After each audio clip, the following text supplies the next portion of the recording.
అదరకొట్టే కారం రంగు రుచి ఆచి కారం పొడి. నమస్తే, వెల్కమ్ టు వీక్షణం. యుద్ధాన్ని వెతుక్కుంటూ ఆయుధాలు వాటంతట అవే వస్తాయన్నది ఎంత నిజమో, ఆయుధాలే యుద్ధాన్ని గెలిపిస్తాయి అన్నది కూడా అంతే నిజం. శత్రు సేనలకు చుక్కలు చూపించి యుద్ధాలు గెలవాలన్నా, దేశం సేఫ్గా ఉండాలన్నా త్రివిధ దళాలు ఉండాల్సిందే.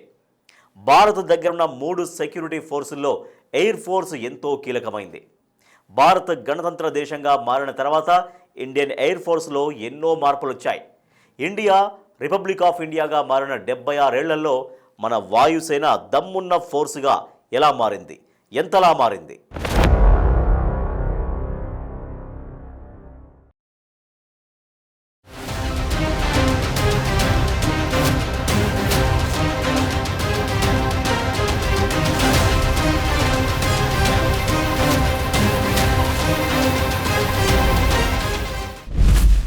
సరిహద్దులతో పని లేదు.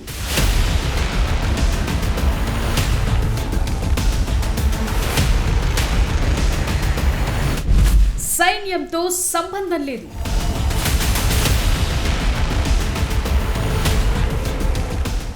ఎప్పుడైనా ఎక్కడైనా గాల్లోకి లేచి శత్రు సేనలకు చుక్కలు చూపించేందుకు సిద్ధంగా ఉంటుంది ఇండియన్ ఎయిర్ ఫోర్స్. భారతదేశం గణతంత్ర దేశంగా అవతరించి 76 ఏళ్లు పూర్తవుతోన్న వేళ మన వాయుసేన సాధించిన ప్రగతి అసామాన్యమైందనే చర్చ జరుగుతోంది. Touch the sky with glory అనే స్లోగన్ తో దూసుకుపోతున్న ఐఏఎఫ్ ప్రపంచంలోని అత్యంత శక్తివంతమైన 3వ ఎయిర్ ఫోర్స్ గా నిలిచింది. 1950లో భారత్ రిపబ్లిక్ ఆఫ్ ఇండియాగా మారినప్పటి నుంచి నేటి వరకు భారత వాయుసేన ప్రయాణం ఓ అద్భుతం.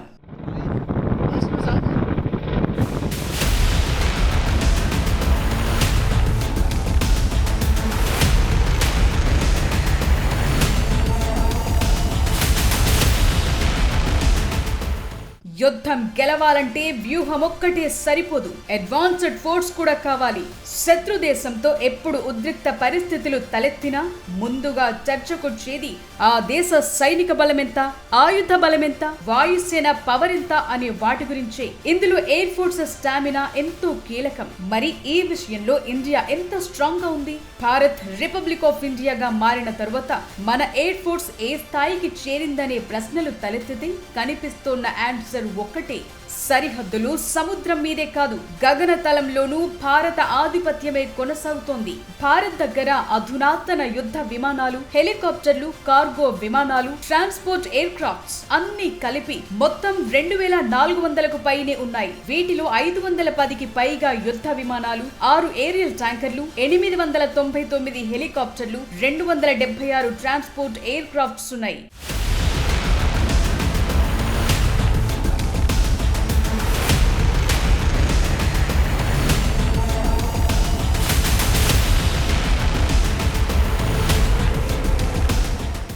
ఇండియన్ ఎయిర్ ఫోర్స్ దెబ్బ ఎలా ఉంటుందో మన దాయాది దేశాలకు బాగా తెలుసు. బాలాకోట్ ఎయిర్ స్ట్రైక్స్ ఎఫెక్ట్ ఎంతుందో పాకిస్తాన్ కు బాగా తెలుసు. ఇండియన్ ఎయిర్ ఫోర్స్ విరుచుకు పడితే విధ్వంసం ఎలా ఉంటుందో ఊహ కూడా అందదనే విషయం ఆపరేషన్ సింధూర్ తో మరోసారి అర్థమైంది. మన వాయుసేనలో యుద్ధ విమానాలు 30 స్క్వాడ్రన్లు ఉంటాయి. ఒక్కో స్క్వాడ్రన్ లో సుమారు 16 నుంచి 18 యుద్ధ విమానాలుంటాయి. మన ఎయిర్ ఫోర్స్ లో 4.5 generation fighter jet Rafale, multi fighter jet Sukhoi 30, light combat aircraft Tejas, multi role fighter Mirage 2000, 8 superiority MiG-29, ground attacks కోసం జాగ్వర్ లాంటి యుద్ధ విమానాలున్నాయి. కొద్ది నెలల క్రితం వరకు అత్యంత కాలం సేవలందించిన MiG-21 యుద్ధ విమానాలు ఇప్పుడు లేవు. వాటి స్థానంలో కొత్తగా తేజస్ MK-1A విమానాలొచ్చాయి.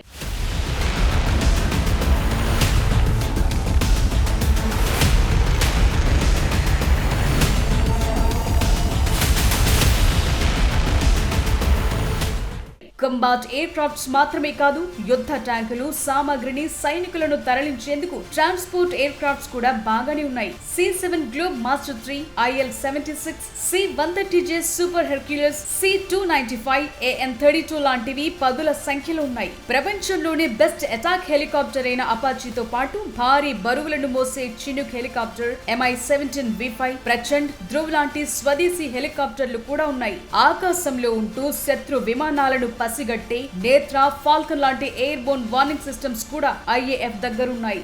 ఆకాశంలోనే ఇంధనం నింపే MiG-IL-78 ట్యాంకర్స్ ఉన్నాయి. ఓవరాల్ గా ఒక ఎయిర్ ఫోర్స్ దగ్గర ఉండాల్సిన అన్ని రకాల ఎయిర్ క్రాఫ్ట్స్ భారత వాయుసేన దగ్గరున్నాయి.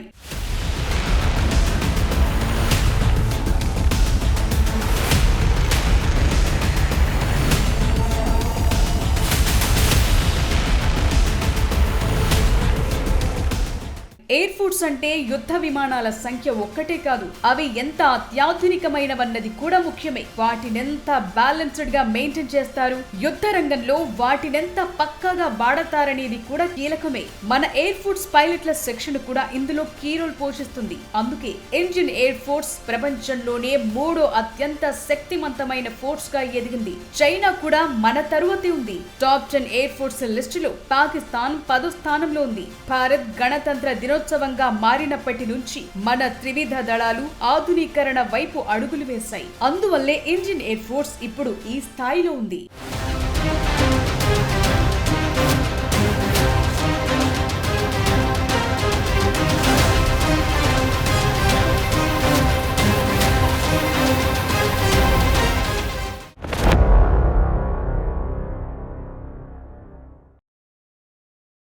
దేశ సరిహద్దుల రక్షణలో ఆర్మీ ఎంత కీలకమో, సముద్ర జలాల్లో ఆధిపత్యానికి, సముద్ర మార్గాల్లో రక్షణకు నేవీ ఎంత ముఖ్యమో, అంతకు మించి ఒక దేశానికి ఎయిర్ ఫోర్స్ ఎంతో కీలకం.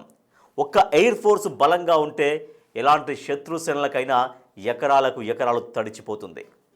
ఆకాశంలో ఆధిపత్యం మనదైతే భూమి మీదైనా సముద్ర జలాల్లోనైనా పైచేయి మనదే అవుతుంది. అందుకే రిపబ్లిక్ ఆఫ్ ఇండియా ఇప్పుడు గ్లోబల్ ఎయిర్ పవర్లో 3వ స్థానానికి చేరింది.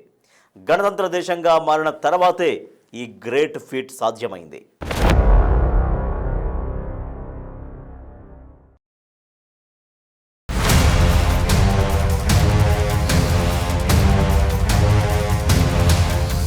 భారతదేశ సార్వభౌమాధికారాన్ని కాపాడటంలో సైన్యం పునాది అయితే నౌకాదళం కవచం లాంటిది. కానీ ఆధునిక యుద్ధ తంత్రంలో ఎయిర్ ఫోర్స్ ఒక్కటే శత్రువు గుండెల్లో వణుకు పుట్టించే బ్రహ్మాస్త్రం లాంటిది. ఇప్పుడు ఆకాశంలో ఆధిపత్యం ఉన్న దేశానిదే యుద్ధంలో అంతిమ విజయం అనేది చరిత్ర నిరూపించిన సత్యం. India global air power rankings లో చైనా, జపాన్ లాంటి దేశాలను వెనక్కునెట్టి ప్రపంచంలోనే 3వ అత్యంత శక్తివంతమైన వైమానిక దళంగా నిలవటం ప్రతి భారతీయుడు గర్వించదగ్గ విషయం.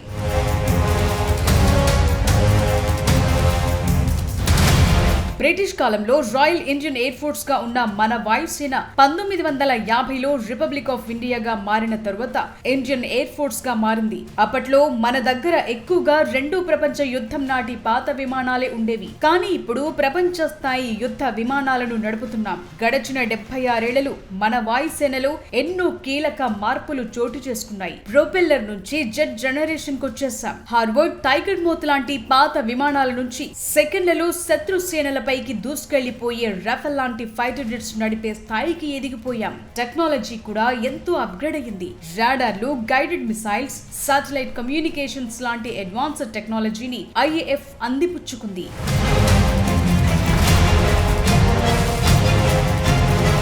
యుద్ధ క్షేత్రంలోనూ ఇండియన్ ఎయిర్ ఫోర్స్ దమ్ము చూపించింది. గణతంత్ర దేశంగా మారిన 76 ఏళ్లలో భారత్ ఎదుర్కొన్న ప్రతి యుద్ధంలోనూ వాయుసేన నిర్ణయాత్మక పాత్ర పోషించింది. ముఖ్యంగా 1971లో పాకిస్తాన్ తో జరిగిన యుద్ధంలో వాయుసేన చూపిన తెగువ చరిత్రలో నిలిచిపోయింది. కేవలం 13 రోజుల్లోనే శత్రువును లొంగదీసుకోవడంలో IAF దే కీలక పాత్ర. కార్గిల్ యుద్ధ సమయంలో హిమాలయ శిఖరాల్లో 18,000 అడుగుల ఎత్తులో శత్రు స్థావరాలను ధ్వంసం చేసి ప్రపంచ దేశాలను ఆశ్చర్యపరిచింది మన Indian air force. Balakot air strikes తో సరిహద్దులు దాటి వెళ్లి ఉగ్రవాద స్థావరాలను ధ్వంసం చేసి IAF తన స్ట్రైకింగ్ పవర్ ని నిరూపించుకుంది. లేటెస్ట్ ఆపరేషన్ సింధూర్ లో ఉగ్రవాద శిబిరాలను, హెడ్ క్వార్టర్స్ ని ధ్వంసం చేసి అందరినీ ఆశ్చర్యపరిచింది.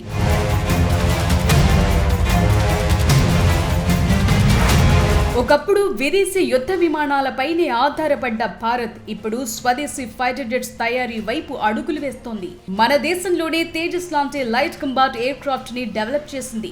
ఇది మన వాయుసేనలో కీలకంగా మారింది. కేవలం యుద్ధాలు తలెత్తినప్పుడే కాదు, విపత్తుల సమయంలోనూ ఇండియన్ ఎయిర్ ఫోర్స్ హీరోగా నిలుస్తోంది.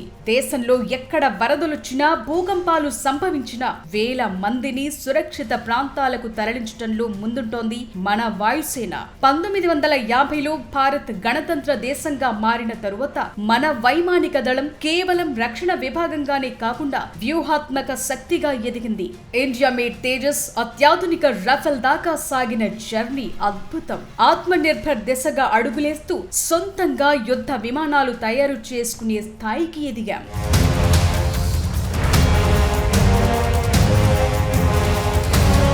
యుద్ధం ఎప్పుడొచ్చినా మెరుపు వేగంతో దాడి చేసే రెక్కలుంటేనే విజయం సాధ్యం. శత్రువు కదలికలను నిమిషాల వ్యవధిలో పసిగట్టి వారు తేరుకోకముందే దాడి చేయగల సామర్థ్యం ఎయిర్ ఫోర్స్ కు మాత్రమే ఉంటుంది.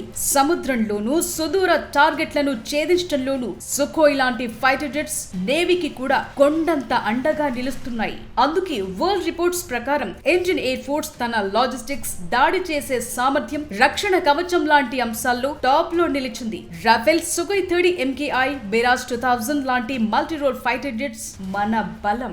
ఇండియా మేడ్ తేజస్ యుద్ధ విమానాలు కూడా ప్రపంచ దేశాల దృష్టిని ఆకర్షిస్తున్నాయి. 76 ఏళ్ల కిందట చిన్న విభాగంగా ఉన్న భారత వాయుసేన ఇప్పుడు హిందూ మహాసముద్రం నుంచి హిమాలయ శిఖరాల వరకు అజేయమైన శక్తిగా మారింది. ఆకాశంలో భారత త్రివర్ణ పతాకం రెపరెపలాడుతున్నంత కాలం మన ఎయిర్ ఫోర్స్ కి తిరుగులేదు. రాబోయే రోజుల్లో టెక్నాలజీని మరింత అందిపుచ్చుకుని ప్రపంచంలోనే ఎదురులేని శక్తిగా భారత్ ఎదగబోతోంది. ఇది కేవలం వాయుసేన మాత్రమే సాధించిన విజయం కాదు, 140 కోట్ల భారతీయుల ఆత్మవిశ్వాసానికి ప్రతీక.